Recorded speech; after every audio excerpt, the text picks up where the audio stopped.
మహేశ్వర నియోజకవర్గం మహేశ్వర మండలం సుభాన్పూర్లో మరి జన్మించినటువంటి వ్యక్తి అతి సాధారణమైన జీవితాన్ని అనుభవిస్తూ మరి ఆయన ఎవరో కాదు మరి బొల్లు శ్రీకాంత్ యాదవే మరి మనకు శంషాబాద్ శ్రీకాంత్ యాదవ్గా కన్వర్ట్ అంటే అలియాస్గా అయినటువంటి వ్యక్తి యొక్క చరిత్ర మరి తను ఎందుకు రాజకీయంలోకి వెళ్ళారు డిగ్రీ వరకు చదివినటువంటి వ్యక్తి 4 బర్లతోటి స్టార్ట్ అయినటువంటి జీవితం మరి ఇలా డైరీ ఫామ్లు కావచ్చు రియల్ ఎస్టేట్లు కావచ్చు అంచెలంచెలుగా ఎదుగుతూ సోషల్ వర్క్స్ కూడా చేసుకుంటూ ఎంతోమందికి అపర్ణస్తాలు అందించినటువంటి శంషాబాద్ శ్రీకాంత్ యాదవ్ తోటి ముచ్చటిద్దాం. సో ఎవరి బర్త్డేకి వెళ్ళినటువంటి అఖిల్ సో మీ బర్త్డేకి వస్తున్నారు అని కూడా తెలిసింది మాకు.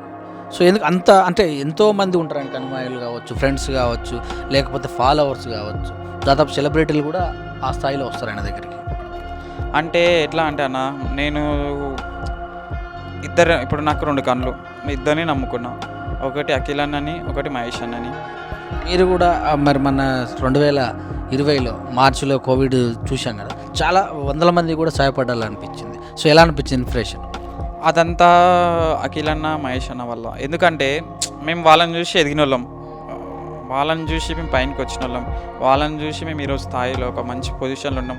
వాళ్ళ వల్లే మేము ఈరోజు ఒక పేరు ప్రతిష్టలు సంపాదించుకున్నాం. సో వాళ్ళు ఏం చేస్తే మేము ఆ బాటలో వెళ్తాం. మరి రాజకీయంగా మరి కాంగ్రెస్ పార్టీ ఎందుకు నచ్చింది మీకు? అసలు ఆ పార్టీలో చాలామంది అంటుంటారు ఇప్పటికి ఒక వృద్ధ పార్టీ అని అంటుంటారు, మరి ఎలా ఉంది పరిస్థితి? ఇప్పుడు కాంగ్రెస్ పార్టీ ఎందుకు నచ్చిందంటే, నాకు తెలివి వచ్చినప్పటి నుంచి మేము కాంగ్రెస్లో ఉండే, మా ఊరు ప్రకారం అయితే కాంగ్రెస్లో ఉన్నాం.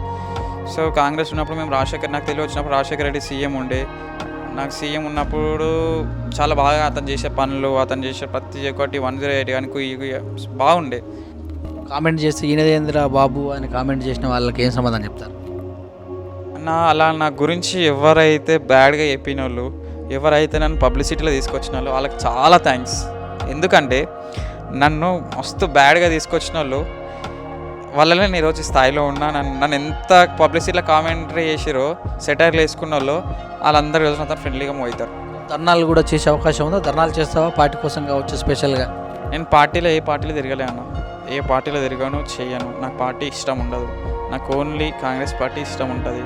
నాకు ఎవరితోని నేను అందరితో మంచిగా, బీజేపీ, టీఆర్ఎస్, కాంగ్రెస్, ఎంఐఎం, మన నవీన్ అన్న ఎంఐఎంలో ఉండే ఒకప్పుడు. ఎంఐఎంలో నా అన్నతో కూడా నేను మంచిగా క్లోజ్గా మూవ్ అవుతుండే. మనం అందరితో ప్రతి ఒక్కరితో క్లోజ్గా ఉంటాం.